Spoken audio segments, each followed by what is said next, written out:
Now that we have a real president in office, somebody who has been saying for over 30 years, he's sick and tired of seeing the country ripped off, and he's also sick and tired of seeing the people ripped off. This would make any president the people's champion.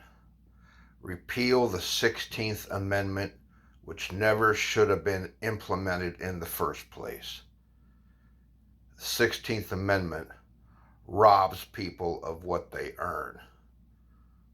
Your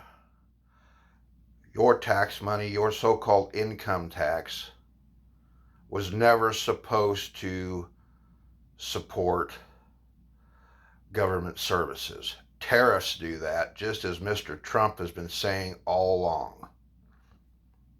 Your tax money goes to support freeloaders and idiotic, lame, and I do say lame, studies, projects, and they support freeloaders, foreign and domestic. Foreign governments that get untold amounts of dollars while our infrastructure crumbles. That's right, repeal the 16th Amendment. And one other thing. You know, leftist thugs were saying defund the police. Defund the police? How about defund these guys? Well, let me give you something else to think about. Here's a better idea. How about completely abolish the IRS? Because they have become nothing more than organized crime. And as I've said for years, these guys make traditional organized crime figures appear to be Eagle Scouts by comparison. The courts have ruled over and over and over about what income tax is and what it is not. You know, there used to be a terminology that has been replaced. Today we call them the government sector and the private sector. You know what they used to be called, which was even said in court statements and even one senatorial statement that I know about? They used to be called taxpayers and non-taxpayers. Today we call them government sector and private sector. You know what those meant? Taxpayers, also known as the government sector, was required to pay the federal income tax. And it wasn't a tax on your earnings. It was called federal privilege. The privilege of being allowed to work for the federal government and getting your paycheck from the Department of U.S. Treasury. Non-taxpayer was the American private sector, who were not required to fork over a portion of their earnings to this bunch until 1942, December of 1942.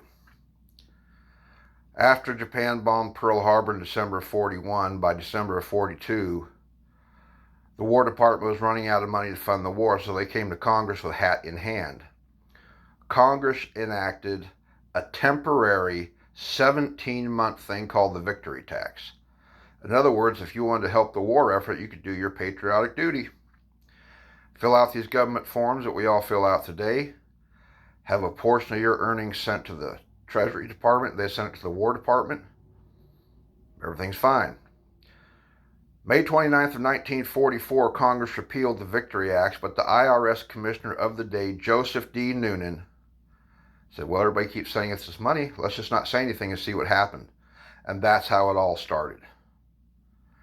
To my understanding, even went back further than that with Woodrow Wilson and the 16th Amendment, which, as people have been saying for decades, wasn't legally ratified. It was done on Christmas break, and when they came back, the Congress came back, it was already passed. Instead of saying, hey, this is bullcrap, let's repeal this thing, they probably broke out the blackmail that they always have on each other in D.C. Every IRS commissioner since May 29th of 1944 has deliberately kept quiet. And any IRS agent who has spoken out, like the legendary Joe Bannister, who was pushed out of the agency because they refused to even look at his report, Sherry Peel Jackson, who left the agency and went into private practice, helped people get their money back, and she was railroaded into prison. And after the trial was over, each juror was polled, and they asked them about their verdict. Were they,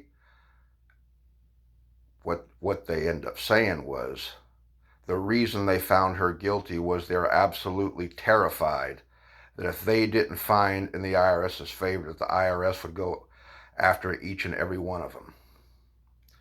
IRS is completely corrupt and nothing but organized crime. And we finally got a president that says, hey, let's do away with these guys. They're nothing but crooks. And I've been saying for years, until IRS agents start going to prison by the trainload, this BS is never going to stop. We finally have a president that says, hey, enough. And the crybabies and the freeloaders out there are saying, oh no, this ain't right. We need that money. Hey, get up off your ass and go to work like the rest of us do. And they say, it don't make any sense. It won't work. Yes, it will. How about reopening the factories here and put people to work here? Quit getting everything from overseas. We used to make it all here. It's time to put the country back together. It's time to put the damn country back together, and we finally have a president that feels the same way. Repeal the 16th Amendment, abolish the IRS, and let the people out here keep the money that they earn, because it does not belong to the IRS. It belongs to those who worked for it. Thank you.